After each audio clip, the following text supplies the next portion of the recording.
Hello दोस्तों, तो आज के इस वीडियो में हम सीखने जा रहे हैं क्लास 9 का लोकतांत्रिक राजनीति।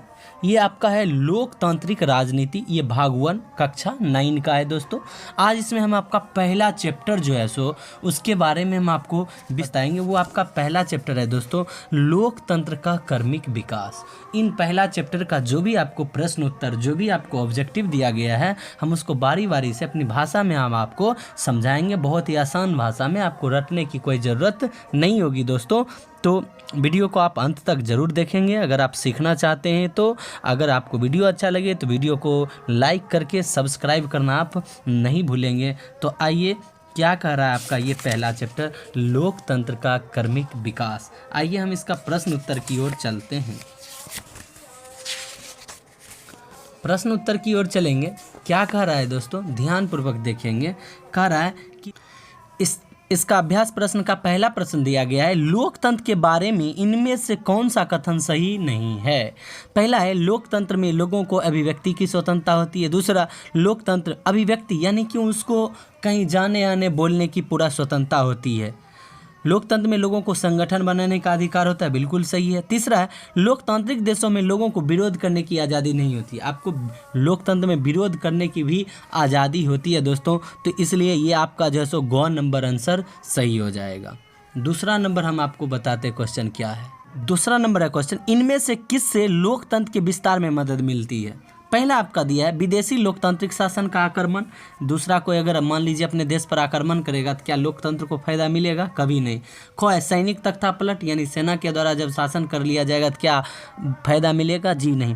प्रेस पर प्रतिबंध, यानी कि मीडिया पर प्रतिबंध लगेगा तो कभी भी लोकतंत्र आगे नहीं बढ़ेगा, जनता की बात आगे नहीं पहुँच। हाँ, लोगों का संघर्ष, जब जनता संघर्ष करेगी, जनता की आवाज़ जो है सो सरकारों तक पहुँचेगी तो लोकतंत्र और भी मजबूत होगा। इसलिए घ नंबर ऑप्शन सही है दोस्तों। तीसरा प्रश्न देखिए। तीसरा प्रश्न है, इनमें से कौन सा कथन सही है। पहला, प्राचीन भारत में लोकतंत्र के प्रमाण नहीं मिले। जी, लोकतंत्र के प्रमाण मिले थे प्राचीन भारत में, क्योंकि विश्व का प्रथम गणराज्य था आपका दोस्तों लिच्छवी था, वो आपका वैशाली है।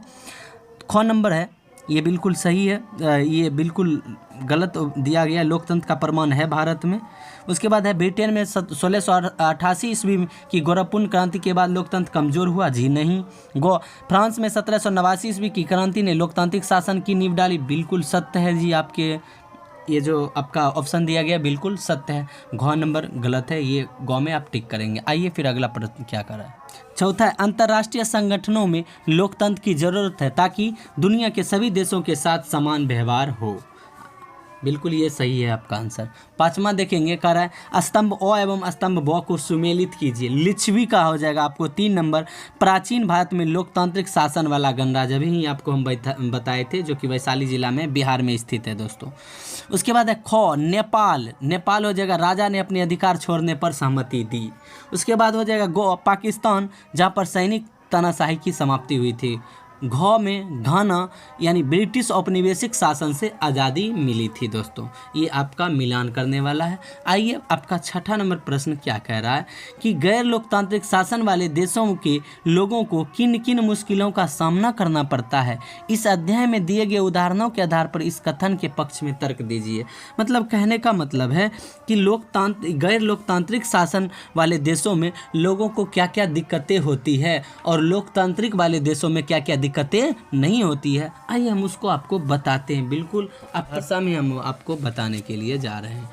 इसका जरा ध्यान से देखिए, गौर से देखिएगा। ये क्वेश्चन है दोस्तों, यहाँ से हम आंसर लिख दिए हैं। आंसर लिखिएगा, गैर लोकतांत्रिक शासन वाले देशों के लोगों को निम्नलिखित मुश्किलों का सामना करना पड़ता है। पहला हो जाएगा निर्वाचित सरकार ना होना, यानी सरकार नहीं होता है, चुना हुआ सरकार मनमर्जी का होता है। दूसरा, स्वतंत्रता का अभाव होता है, आप कुछ कर नहीं सकते हैं। तीसरा, राजनीतिक संगठन बनाने का अभाव होता है, यानी राजनीतिक संगठन का अभाव, वहाँ पर कोई राजनीतिक दल नहीं होता है, बल्कि वहाँ पर मान लीजिए किसी भी लोगों के द्वारा शासन चलाए, कोई एक लोगों के द्वारा या सेना के द्वारा या किसी भी लोगों के राजा के किसी भी लोगों के द्वारा शासन चलाया जा सकता है। चौथा, मजदूर संघ का अभाव, कोई मजदूर संघ नहीं होता है। उसके बाद भाईचारे की भावना का अभाव, क्योंकि लोकतंत्र है ही नहीं तो भाईचारा होगा कहाँ से। अब आइए अगला क्या कह रहा है। सातवां, एशिया के 5 गैर लोकतांत्रिक देशों के नाम, यानी जिस देश में लोकतंत्र नहीं हो। लोकतंत्र का अर्थ होता है दोस्तों, आपको पता ही होगा कि जनता के द्वारा किया गया शासन या लोगों के द्वारा किया गया शासन, यानी गैर लोकतांत्रिक है तो जहां लोगों का शासन नहीं हो। आइए उसका 5 नाम हम आपको बता देते हैं, वो 5 नाम आप ज़रा देख लीजिए। कह रहा है कि एशिया के 5 गैर लोकतांत्रिक देश निम्नलिखित है। पहला हो जाएगा चीन, क्या हो जाएगा दोस्तों? चीन। दूसरा सऊदी अरब, तीसरा म्यांमार, चौथा भूटान, 5वां उत्तर कोरिया हो जाएगा। ये आपका 7वां प्रश्न का आंसर। प्रश्न कर रहा है, जब सेना लोकतांत्रिक शासन को उखाड़ फेंकती है तो सामान्यतः कौन सी स्वतंत्रताएं छीन ली जाती है? जब सेना लोकतंत्र को खत्म करके सैनिक शासन लाती है तो कौन कौन अधिकार खत्म कर दिए जाते हैं? आइए हम उसको देखते हैं। इसका आंसर होगा दोस्तों, जब सेना लोकतांत्रिक शासन उखाड़ फेंकती है तो निम्नलिखित स्वतंत्रताएं छीन ली जाती है। पहला संगठन बनाने की स्वतंत्रता, दूसरा प्रेस की स्वतंत्रता, तीसरा भाषण और अभिव्यक्ति की स्वतंत्रता। भाषण यानी हम बोल नहीं सकते हैं, कुछ कर नहीं सकते हैं। चौथा आंदोलन करने की स्वतंत्रता, हम कहीं आंदोलन भी नहीं कर सकते हैं कि हमको ये अधिकार चाहिए। 5वां मौलिक अधिकार, यानी कि जो आपको विशेष रूप से संविधान में रहता है, लोकतांत्रिक संविधान में, वो चीज़ आपको खत्म कर दिए जाते हैं। दोस्तों ये 8वां प्रश्न का आंसर था। आइए 9वां प्रश्न हम देखते हैं क्या कह रहा है। 9वां प्रश्न है, इस अध्याय के अध्ययन के आधार पर लोकतंत्र की समान विशेषताओं का उल्लेख कीजिए। यानी लोकतंत्र में क्या क्या चीज़ समान होती है उस चीज़ के बारे में कहता है लिखने के लिए। आइए हम दिखाते हैं आपको। इसका आंसर हो जाएगा, लोकतंत्र की समान विशेषताएं निम्नलिखित है। पहला मौलिक अधिकार, सभी लोगों को मिलेगा। दूसरा प्रेस की स्वतंत्रता, जितने भी प्रेस मीडिया वाले लोग होंगे सभी स्वतंत्र होंगे। तीसरा स्वतंत्रता का अधिकार, सभी लोगों को स्वतंत्रता लोकतंत्र में दिया जाता है।